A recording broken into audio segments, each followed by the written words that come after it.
Ngayon araw nga, babiyahe nga kami at papunta nga kami sa Iloilo City. Sumakay nga kami ng barko para makapunta sa Iloilo City. At first time ko nga lang sumakay sa ganito. Kaya ito sobrang saya ko. Kasi sa wakas nakasakay na ako ng barko. Isang parabawang kwento na naman to. Nakasakay na nga kami sa Grab. At hindi ko na nabidyoan kung paano kami sumakay. Paano kasi nagmamadali kami. Paano oras na kasi kami nagising. At buti na nga lang mabilis tong Grab. Kaya wala pang isang oras na sa Cubao na kami. Dapat alas 3 nakalis na kami. Kaso nakatulog kami. At alas 4 na nga kami nagising. At makalipas nga na isang oras, nandito na nga kami sa Sears Terminal. Nakababa na nga kami. At hindi ko na nabidyoan. Paano kasi ang dami namin dala. Kaya hindi na nakapag-video na maayos. Naghihintay na nga lang kami ng bus kasi sasakyan namin bus number 3. Kaso wala pa. Nagtataka na nga si Baby Larry kung saan kami pupunta. At ito naman si Baby 1, tanong na tanong. At habang yung mama nila, hataman chill lang. What's up mga boss? Ayun na nga, nandito na kami sa terminal ng bus papuntang Iloilo.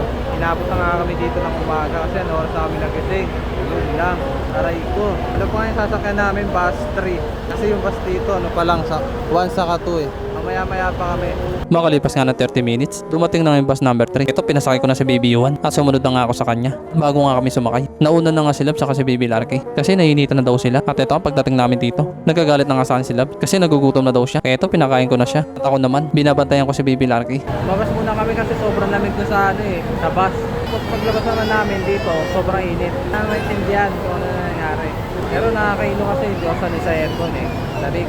Kaya dito muna kami pa umalis kasi pupuno pa yung bus eh. Marami na ngayon sumasakay. At puno na nga daw kaya alis na. Kaya ito sila Labs, binasakay ko na. Sumunod na nga kami ni Baby Larky. 30 minutes na nga rin na nakalipas bago mapuno tong bus. At ngayon okay na nga puno na. Aalis na yung bus. Ito si Baby Larky, binigay ko na sa mama niya. At umupo na nga rin sa upuan ko. Okay na, nakaupo na nga kami lahat. Kaya mga ilang minuto, umalis na rin yung bus. Sobrang labig nga dito sa bus. Kaya ito, nagsuot na ako ng jacket. Kasi mahaba pa yung bayan namin. At ito nga, alas 7 na nakalis yung bus. Hinintay pa kasi mapuno. At habang nandito nga kami sa bus, yung mga kapatid ni Labs sa Iloilo tumawag. At habang ito naman si Baby Larky, nalulungkot nga siya. Kasi iwan muna namin yung Maynila.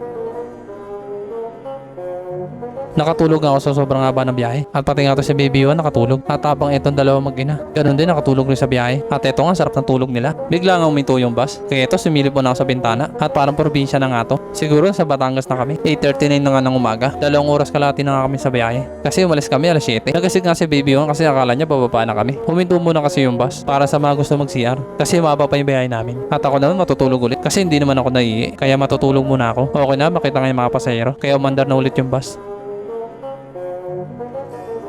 Bigla nga tumawag yung mga ate ni Labs at tinatanong kung nasaan na kami. Kaya ito si Baby Larky, kinuha ko muna. Kasi ito si Labs nangangali na daw. Kaya ito ko muna yung komando kay Baby Larky. At ito nga sarap pa rin ang tulog niya.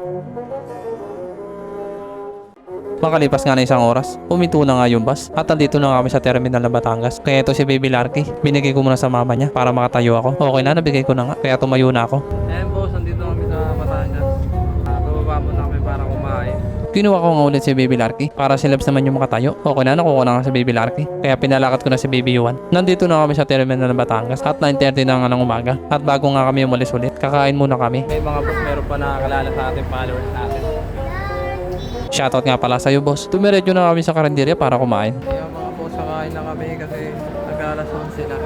Nandito na kami sa loob ng karinderya at namimili na nga kami ng ulam. At eto nga si Labs nakapili na nga. At pati nga ako nakapili na nga. At yung ulam nga ni Baby Yuan, longganisa na lang. At pati nga yung kay Labs. At yung akin naman yung adobo. Okay na, kompleto na nga to. Kaya dinala ko na sa lamesa namin. Nilapag ko na nga yung pagkain ko. At ito nga si Baby Yuan, kumakain na. Tabang ito naman si Labs, kumakain na rin. At sinusubuan nga niya si Baby Larky. Kumain na nga rin ako kasi nagugutom na ako. At kailangan ko kumain para meron ako lakas. Kasi maba pa yung biyahe namin. At first time ko nga lang bumiyahe ng ganito kalayo. Kasi malayo ko pala napupuntahan ay yung Montalban Rizal. At ngayon sa Iloilo City naman. Kakatapos nga lang kumain ni Labs. At pati nga ako kakatapos ko nga rin. At habang ito naman si Baby Yuan, hindi pa nga rin tapos kumain. Mga boss, nung tapos na kami kumain, napagod. Hinihintay lang namin yung bus na sinakyan namin kanina. At habang wala pa ngayong bus namin, tumambay muna nga kami dito para magpahinga. At makalipas nga ng mga ilang minuto, nandyan na ngayong bus namin kasi nagpagasolina pa to. Ay, nasasakay na kami bangka. Ay, barko. Sakay na kami barko. Sumakay na nga ng bus si Labs, kaya ito sumunod na kami ni Baby Larky. At ngayon nga papunta na to sa Batangas Port kasi sasakay na kami ng barko. Okay na, nandito na kami sa mga upuan namin, kaya ito nagsiupo na kami. Makalipas nga na 20 minutes, nandito na kami sa Batangas Port. At ito nga, meron ng bus na sumasakay sa barko. At ito nga sinasakyan namin na bus, ay sasakay nga rin sa barko. Magsibaba na nga doon kami, sabi ng konduktor. Kaya ito kinuha ko na yung mga gamit namin. At bumaba na nga kami dito sa bus. Ay mga boss, dito na kami sa barko. The first time makakasakay ng barko. Pinababa muna nga kami sa bus bago isakay yung bus sa barko para hindi sila mahirapan. Kaya ito nauna na kami sa barko. Nakapila na nga kami kasi sobrang dami ng tao dito. Kaya ito tamang hintay lang kami. Pero makalipas na mga ilan minuto, sa wakas nakakataka ng barko. First time ko nga sumakay dito kasi dada nakikita ko lang to. Ngayon may experience ko na at medyo nahihilo pa nga ako niyan kasi first time ko lang. Nakahanap na nga kami ng mga upuan namin. Hey, what's up mga boss? Ayun na nga, nandito na kami sa Starlight barko. Yan, first time ko nga lang makasakay sa ganito. Nahihilo-hilo nga ako pero kaya naman. The first time sa wakas nakasakay din. Pagbalik ko nga sa loob, eto si Baby Larky pati si Baby Yuan. Kinuha playground yung barko. At eto nga tuwa-tuwa si Baby Larky. At panitakbo nga siya dito. Nagsilabasan muna nga kami. Kasi yung barko alis na. At gusto ko nga makita yung pag-alis ng barko. At habang si Baby Larky naman, tinalian ng mama niya. Baka kasi biglang tumalon. Mga ilang minuto nga, umandar na nga yung barko. Ayun na nga mga boss, umalis na nga yung barko. Papunta na ng Katiplano yun. Malapit na sa Iloilo. At eto nga, habang umandar nga yung barko, ini-enjoy nga namin yung hangin dito. Kasi first time ko na sumakay dito. At habang eto naman si Labs, yung uli sakay nga niya ng barko. Yung 11 years pa lang siya. At ngayon nga 24 na siya. Bali 13 years na rin nakalipas. Kakagising ko nga lang yan kasi nakatulog ako. Wala pa kasi ako maayos na tulog. Lumabas muna nga ako para sumilip sa dagat. At paglabas ko nga, tinignan ko yung langit, palubog na pala yung araw. At hanggang na nga natanawin dito. Bumalik na nga ako sa loob para tignan yung mga bata. At pagpasok ko nga, eto naglalaro pa rin sila magkapatid. Wala talagang kapaguran yung mga bata na to. 6:23 na pala ng gabi at panagurado to. Kinabukasan pa kami dadaong. At dahil nga nakatulog na ako, si Labs naman na matutulog at ako naman yung magbabantay sa mga bata. Bumili na nga ako ng mga punan namin kasi dito sa barko, aga na sisikainan yung tao. Nalapag ko na nga sa lamesa at nagising na nga rin si Labs. Kaya eto mag-aapunan na kami. Ang mahal nga ng mga pagkain dito sa barko pero wala kami magagawa kasi nandito kami sa gitna ng dagat. Kaya no choice kami, dito kami bibili. Mga tapos na kumain, tapay ko na kami dito. Tapos na nga kami kumain lahat. Kaya ito, naglakad-lakad muna kami dito sa barko. At nagpunta nga kami sa bandang harapan. Sobrang lakas nga ng hangin dito. Ganito pala sa harapan ng barko. Okay na, tapos na kami maglakad-lakad. Kaya ito, pumasok na kami. At dahil nga tapos na kami kumain, papatulugin na naman yung mga bata. Kasi yung mga katabi namin tulog na. Nakakaya kasi ang hingin ng dalawang bata. At ito nga, mag-alas 9 na ng gabi. Kaya kailangan na namin patulugin yung dalawang bata. Makalipas nga na isang oras, napatulog na nga namin yung dalawang bata. Kaya ito, tumabi muna kami nila sa labas. Hey, what's up mga boss? Ayun na nga, baka daw hindi pa nang umaga kami makarating dun sa Iloilo. Pero okay na yun, at least halos isang araw nga kami dito. Dahil pala ng Iloilo City, akala ko malapit sa City City. Aray ko. Pumasok na ako para silipin sila. At eto nga, pagpasok ko nga, tulog pa rin yung dalawang bata. At eto nga si Baby Yuan. Ang sarap nga ng tulog. Habang ito naman si Baby Larky, nakakandong sa mama niya. Mag-aalauna na nga na madaling araw. At mahaba pa nga yung biyahe namin. Nakakaramdam na nga ako ng antok. Paano kasi umalis kami madaling araw pa. At wala nga ako gaano maayos na tulog. Kaya matutulog muna ako. Nagising nga ako sa mga ingay ng tao. At marami na nga rin gising. At habang ito naman si Baby Yuan, ang sarap pa rin ng tulog niya sa sahig. At pati nga to si Baby Larky, ganun din. At syempre yung mama nila. Kasi pagod to kakabantay sa kanila. Tumingin na nga ako sa orasan. 5:36 na pala ng umaga. Kaya ito, tumayo muna ako para lumabas. At sumilip na rin. At paglabas ko nga, lumabas na rin yung maring araw. Patay na nga mga boss na malapit na nga kami sa Iloilo. Sa umaga na rin ang nabangan ng biyahe. Dapat na ng umaga. Ay, nakakagising ko na. Sa wakas sa Iloilo City na kami. Pumasok na nga ulit ako kasi gigisingin ko na sila. Malapit na kasi dumaong. Mima, umaga na. Malapit na rin.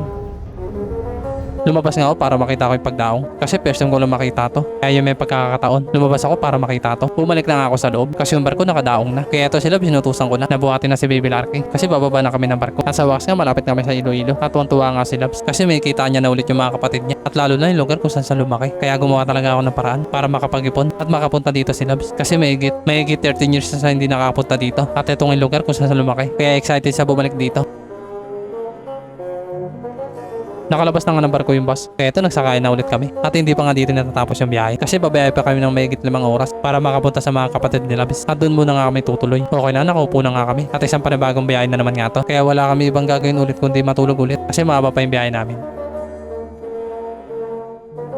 Huminto muna nga yung bus at nagsibabaan niya yung mga pasahero. Kaya kami bumaba rin kami. Kasi bago daw ulit bumiyahe, magkakainan muna. Kaya ito bababaan na rin kami. Kasi nagugutom na rin kami. At kakain muna nga kami bago ulit bumiyahe. Kasi mahaba pa yung biyahe namin. Nandito na kami sa karinderya at namimili na nga ako ng ulam. Okay na, nakapili na nga ako. At yung napili ko nga 2 manok sa minudo. Kompleto na nga yung mga na-order ko. Kaya nilagay ko na sa lamesa namin. At si Labs na kinuha niya yung pagkain niya. Habang si Baby yun, pakain pa lang. At ito nga yung pagkain ko. At ito naman yung kay Labs. Okay na, kompleto na yung mga pagkain namin. Kaya sinimulan ko na kumain. Kasi umalis kami sa barko na walang almusal. Kaya nagugutom nagugutom na rin kami. At buti na nga lang makalipas ng isang oras, huminto yung bus para pakainin yung mga pasahero. Kasi mahaba pa kasi yung biyahe namin. Natapos na nga ako kumain. Kaya ito si Baby Larry, kinuha ko na. Kasi panaiyak siya. Kaya ito kinarga ko muna. Habang ito si Labs kumakain pa. Lumabas muna nga kami ni Baby Larry dito sa kantin. Kasi itong bata na to tinutuyo na naman. Kaya kailangan nagala muna. Makalipas nga na may ilang minuto. Yung dalawang mag-inangat tapos na nga kumain. Kaya ito pumasok na ulit kami sa bus. Kasi babiyahe na daw ulit. Uupo na nga si Labs. Kaya ito binigay ko na sa kanya si Baby Larry. Okay na, nabigay ko na nga. Kaya ako naman yung upo sa upuan ko. Nasa wakas nga nakakain na kami. Kaya may lakas na naman kami para sa biyahe.